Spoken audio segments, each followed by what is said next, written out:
Former First Lady Nana Konadu Agyeman-Rawlings has held a solemn Requiem Mass in her honor as preparations intensify ahead of a final funeral rite. The service brought together several dignitaries, including former President Nana Addo Dankwa Akufo-Addo, former First Lady Rebecca Akufo-Addo, Majority Leader Mahama Yargam, the NDC General Secretary Fifi Fiabikwete, alongside relatives, friends, and sympathizers. There is more in this report.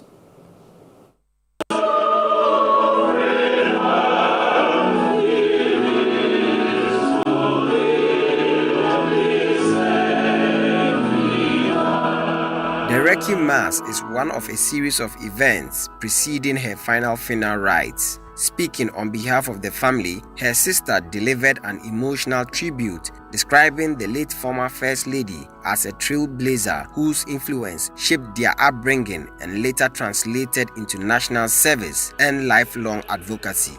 She was our trailblazer from the time we met her in our lives.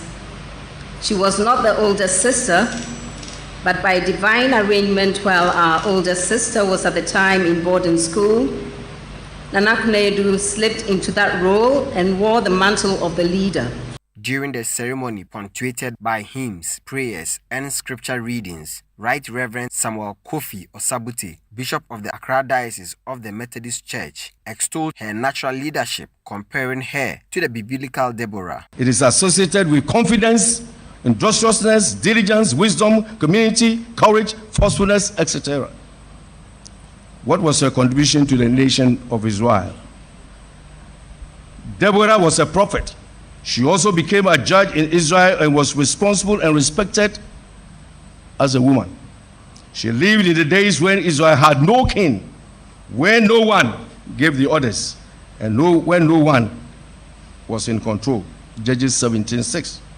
Throughout this time, Deborah was a powerful instrument in God's hand to receive his words of instruction and declare them to the people. And she encouraged the Israelites to trust God completely and obey him faithfully. She was God's courageous mouthpiece in a dark and dismal time in Israel's history. She too had her exhausting and irritating moments, like Deborah, but she sailed through.